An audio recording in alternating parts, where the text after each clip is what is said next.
Hello children, I am Miss Jayashrer here. Today we will start Standard 8 Geography Asia, Climate, Natural Vegetation and Wildlife. All of you know children, Asia is the largest continent in the world and it has the largest latitudinal extent also.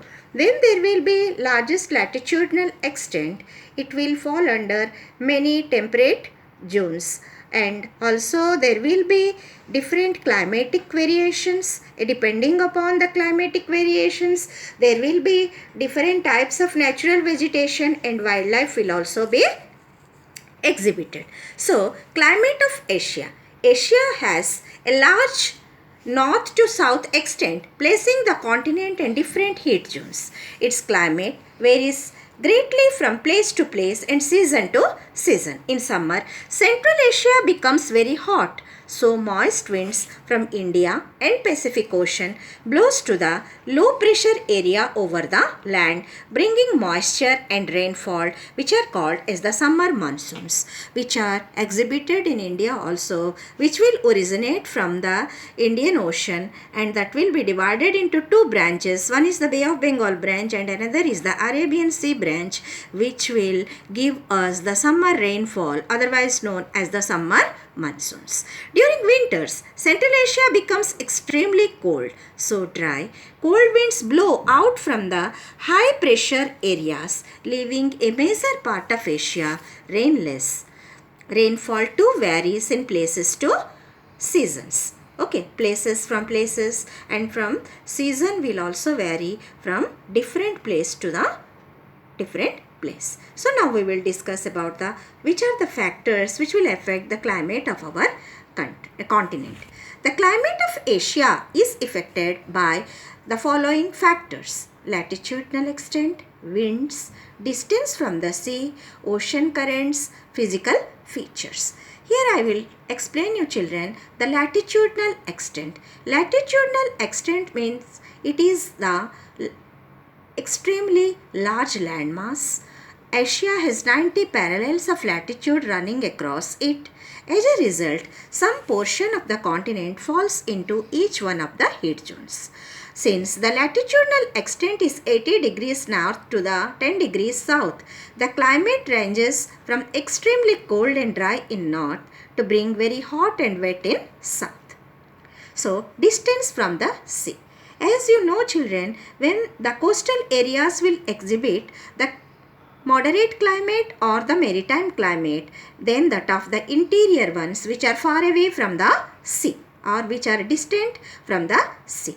The vast longitudinal extent of the continent also ensures that many parts of it are at a large distance or great distance from the moderating effect of the seas. As a result, there are extremes of temperatures in the interior part of the continent, as there is no enough rain in these regions, because the moisture laden winds, when they will reach from the coastal to the interior one, then there will be very less amount of moisture in those winds, so that areas will exhibit less amount of rainfall, or they will experience less amount of rainfall than that of the regions which are nearer to the moisture laden winds. So now we will discuss about the physical features. All of you know the physical features means the mountains, the plateaus, the terrains, etc.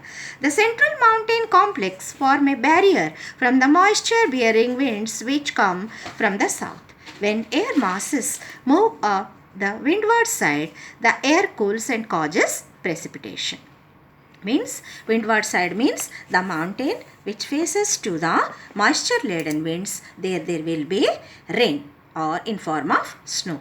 As the air descends on the leeward side, it warms again and it becomes drier, having been exhausted, moisture will be exhausted, and when they will reach to a rain shadow area, there will be effect of the leeward side of a range. Means in the rain shadow area, there will be no rain or very scanty amount of rainfall, and that will become the drier area.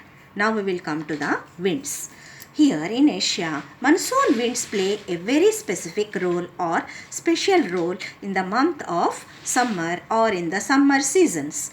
The monsoon winds are a special feature of South and Southeast Asia. In summer, they blow from the southwest over the Indian Ocean and bring rainfall. In autumn, the monsoon withdraw from the South and Southeast Asia. The northeast trade winds resume blowing toward the equator. This is an offshore wind but is able to pick up moisture from the Bay of Bengal and shed rain over the Coromandel coast.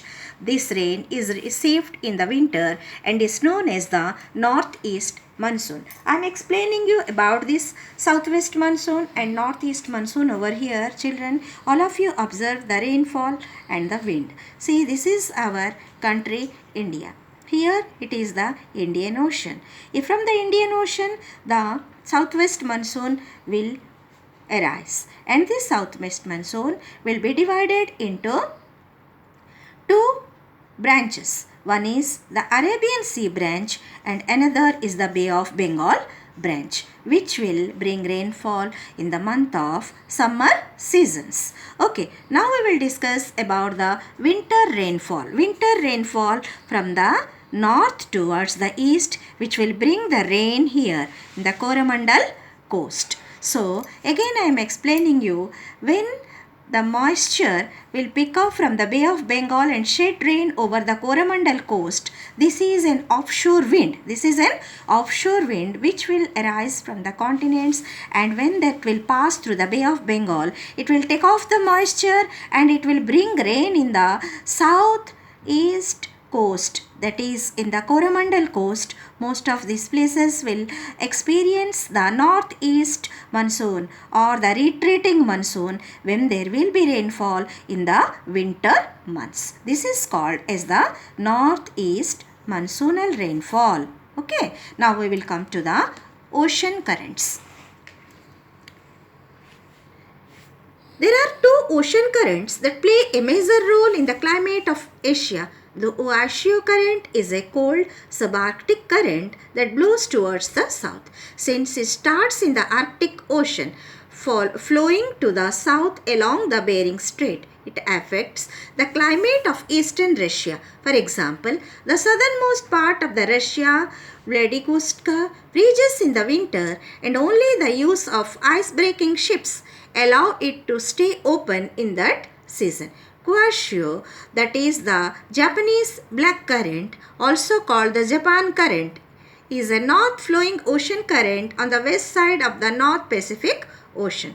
The warm water of the Jayashrer current sustains the coral reef of Japan and moderates the temperature in Japan and Taiwan, because when there will be the flow of the warm ocean current and the ice will melt, and there will be creation of a favorable climate for the fish food also, where the phytoplanktons and zooplanktons will be grown, which will be a great important for the fishing corridors. Okay.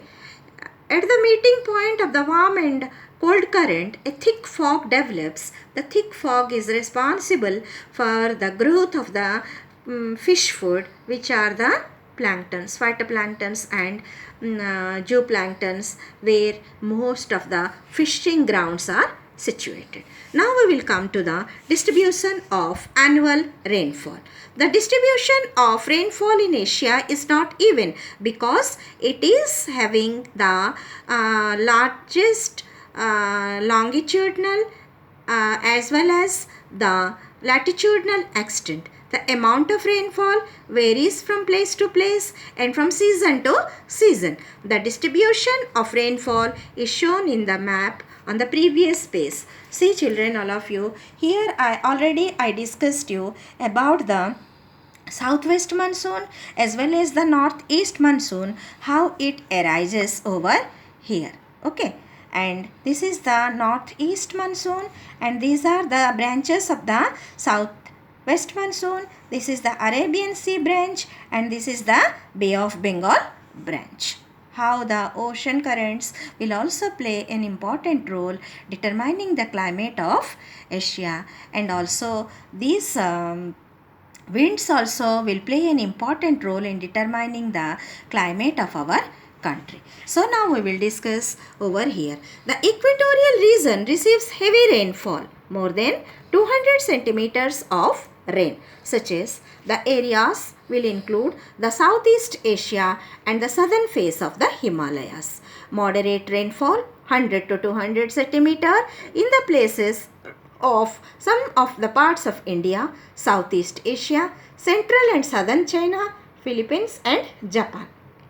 And low rainfall receiving areas which are less than 50 centimeters, including the Central West Asia, Siberia, plateau of Central Highland, as well as the western Rajasthan portion in India, Thar desert, which are in the rain shadow area of the Aravalli mountains, where the monsoonal winds cannot reach, and there will be very scanty rainfall or very less amount of rainfall, so which turned the Thar into a desert. Okay, now we discussed what are the factors which are playing an important role in determining the different climatic conditions, as well as the factors which are affecting to determining the climatic conditions of our continent Asia. Thank you, children.